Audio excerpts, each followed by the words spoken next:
Залуус телевиз үзэгч та бүхэндээ энэ өдрийн мэдээллийн хөтөлбөрийг сонирдуулж байна. Сургуулийн өмнөх насны хүүхдүүдийг зам тээврийн осол хэрэгээс урьдчилан сэргийлэх, замын хөдөлгөөний мэдлэг олгох, хөдөлгөөнд соёлтой оролцох, дадлыг багаас нь зөв эзэмшүүлэх зорилготойгоор замын хөдөлгөөний цагаан толгой 2017 тэмцээнийг Говьсүмбэр аймгийн нийт цэцэрлэгүүдийн дунд амжилттай зохион байгуулж аваргуудаа шалгарууллаа. Тус тэмцээн нь замын хөдөлгөөний аюулгүй байдлын тухай хуулийн 13-2-7 болон 54-6 заасны дагуу зам тээврийн осол хэрэгээс урьдчилан сэргийлэх чиглэлээр цэцэрлэг тус бүр эшторк бэлтгэх, зориулалтын суудалгүй хүүхдэд буруу тээвэрлэж байгаа эцэг эхчүүдэд хандаж хийсэн ажил түүний үр дүнг харуулах, цэцэрлэг дээрээ зам тээврийн осол хэрэгээс урьдчилан сэргийлэх чиглэлээр гарын доорх материал ашиглан сэрэмжлүүлэг, үзүүлэн таниулах материал хийж урьдчилан сэргийлэх ажилд ашигласан байх, хүүхдийг зам тээврийн осол хэрэгээс урьдчилан сэргийлэх чиглэлээр эцэг эхчүүдтэй хамтран бүтээлч шинэлэг ажил хийсэн байх, замын хөдөлгөөний аюулгүй байдлын тухай хууль замын хөдөлгөөний дүрмийг сурталчлахад зориулан цэцэрлэгийн аюулгүй орчныг өөрсдийн хүн хүчээр бий болгох, замын хөдөлгөөний дүрмийн танхимтай болгох ажлыг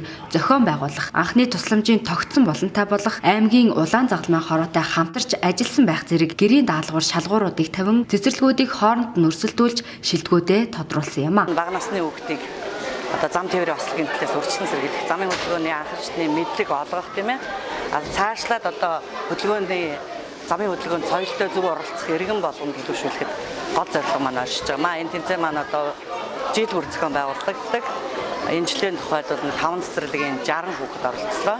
Ерөнхийдөө жилээс жилд хүүхдүүдийн маань замын хөдөлгөөний мэдлэг чадвар тийм ээ, хөдөлгөөнд оролцох соёл ч гэдэг юм уу, өөрсдийнхөө хэмжээнд мэдэх одоо эзэмшүүл зохих чадвар дадал нь бол зөвхөн хэмжээгээр нэмэгдэж байгаа гэж үзэж байгаа. Тэмцээн маань одоо жилээс жилд үр хөгжөө өгсөн, олон хүүхдийг хамруулсан энэ тэмцээн болж өндөрлөж байна. За энэ хүүхдийг зам тээврийн хэрэг ослоос урьдчилан сэргийлэх, хүүхдийг одоо замын хөдөлгөөний дүрмийн мэдлэгийг олгох, дадлаг суулгах чиглэлээр бол энэ жил болгон зохиогддог тэмцээн маань бол амжилттай болж өнгөрлөө.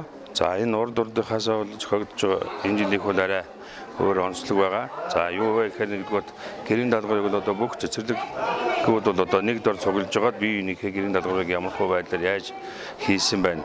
Тэрнээс бас тодорхой хэмжээний санаа авах. Зарим бол дэвшилтэй шинэлэг ажил хийсэн зохиосон цэцэрлэгүүд бол түүнийг нь бус цэцэрлэгүүд нь одоо хэрэгжүүлэх цаашдаа иймэрхүү байдлаар нэгдүгээр боллоо. Хоёрдугаар бол энэ бол зөвхөн цэцэрлэгийн оролцож байгаа нэг 12 хүүхдийн хэмжээнд тэмцээн бол явагдах биш. Түүнийг бас энэ бэлдээд энэ тэмцээнд оролцож байгаа түүний үзэгчээр бас энэ хүүхдүүдийг бас оролцуулж энэ хүүхдүүд маань тэмцээнд орж байгаа хүүхдүүдээ бусад хүүхдүүд маань харж өөрснөө бас тэр мэдлэгийг олж авж байгаа. Үүгээрээ бол одоо бас тэмцээн маань бас маш их үр дүнтэй юм байгаа. За урд онтой харьцуулахад бол энэ жил бол бас хүүхдийг зам тээврийн осол төртөх осол бол буурсан үзүүлэлттэй байгаа. Энэ маань бас тодорхой хэмжээний мэдлэг боловсролтой холбоотой байгаа. Хаврын нэг том үйл ажиллагаа буюу тэмцээн бол энэ замын хөдөлгөөн цагаан толгой тэмцээн байдгийн. За энэ тэмцээнд манай хамт олон бүр багаараа бэлтгэж амжилттай оролцож нэгдүгээр эзэлсэнтэй баяртай байна. За дашрам дуртахад үйл ажиллагаанд тусалсан захиргаа, аж ахуй, мөн багш нар тэр дундаа эцэгчүүдтэй маш их баярлалаа гэж хэлмээр байна. 10 хоногийн хугацаанд бэлтгэл хийж оролцсон. Тэмцээн бол маш ач холбогдолтой. Яагаад гэвэл бага насны хүүхэд зам тээврийн осолд орох нөхцөлд зам тээврийн осолд өртөх магадлал өндөр байгаа учраас түүнээс сэргийлж энэ ажиллагаа явуулсан замын цагдаагийн хэлцээс газартаа бас талархал илэрхийлж байна. Замын хөдөлгөөний цагаан толгой 2017 тэмцээний ялагчаар Сүмбэр сумын 1-р цэцэрлэг, 2-р байранд Шивэ Говь сумын 3-р цэцэрлэг, 3-р байранд аймгийн 5-р цэцэрлэг тус шалгарч Тамаана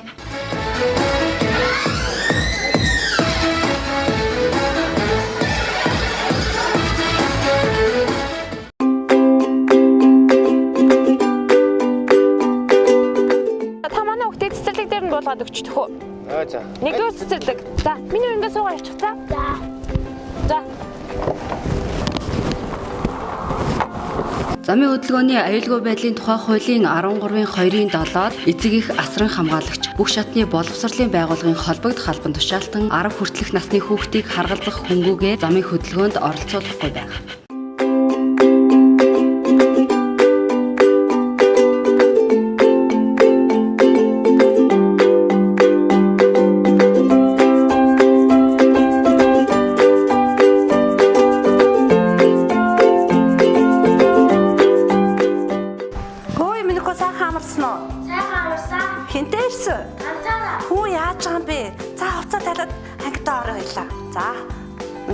ажиллагаа болсон. Замын хөдөлгөөний аюулгүй байдлын тухай хуулийн 13-2-7 заасныг зөрчсөн нь замын хөдөлгөөний аюулгүй байдлын зөрчилд хүргэсэн бол эцэг их асран хамгаалагч бүх шатны боловсролын байгууллагын холбогдох албан тушаалтныг 1 сарын хөдөлмөрийн хөлсний доод хэмжээтэй тэнцэх хэмжээний төгрөгөөр торгох шийтгэлийг оногдуулна.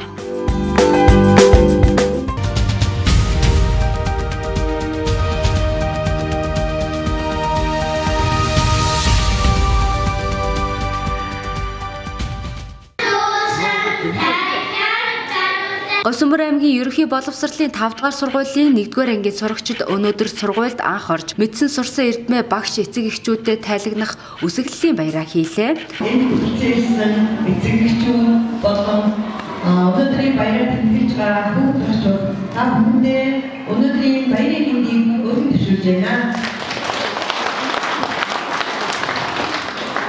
9 сарын 1-нд бидний 6 настай хүүхдүүд маань энэ сургуулийн бослыг алхан орж эдмийн аяг дөрөвснөөс хойш өнөөдрийн хүртэл хүүхдүүд маань багштайгаа ээж аавтайгаа нийлэн өөрийнхөө боловсролыг нэмэгдүүлэн явж исэн бичиж уншиж өөрийнхөө санаа бодлыг чөлөөтэй илэрхийлж сурсан баяраа өнөөдөр тэмдэглэх бэлэн болоод байна. За өнөөдрийн хүү баяр бол ганцхан сургуулийн баяр биш, хүүхдүүдийн баяр биш, ээж аавуудын та бүхний маань хамтран ажилласан хамгийн том баярын үйл ажиллагаа болж байгааг хэлэхэд бас таатай байна. Аваачаа хүртэл сөсгийг ажил багшийн сургаалаар алдаагүй чийжил тогтоолоо эдмийн их аймагсоо эм дэрэгдэт хүмүүстийг инхлизик хүнээсээ эхэмсэн гүйлж байна.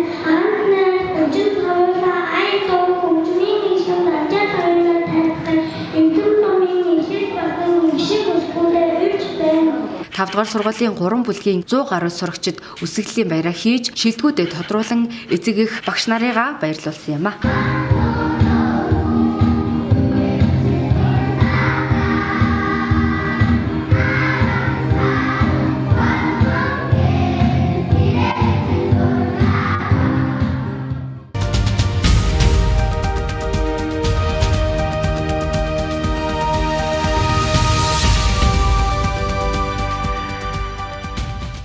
Говьсөнбөр аймгийн эрүүл мэндийн салбар үүсч хөгжсөний 90 жилийн ой, анагаахын шинжлэх ухааны үндэсний их сургууль үүсч хөгжсөний 75 жилийн ой хүрээнд багш шавийн эрдмийн уулзалтыг 2017 оны 4-р сарын 25-26-ны өдрүүдэд зохион байгууллаа. Уг сургалтанд анагаахын шинжлэх ухааны үндэсний их сургуулийн клиникийн профессор, доктор зэрэгтэй эмч багш нар ирж эрүүл мэндийн салбарын 124 эмч, эмнэлгийн мэрэгчлэнүүдэд сургалт зохион байгуулсан юм. Мөн зүрх судас, хүүхэд, гэмтэл, мэс засал, их барих эмэгтэйчүүдийн нарийн мэрэгжлийн үзэлгийг 40 хүнд хийж зөвлөгөө өгөн 2 хүнд хагалгаа хийн хамтран ажилласан байна.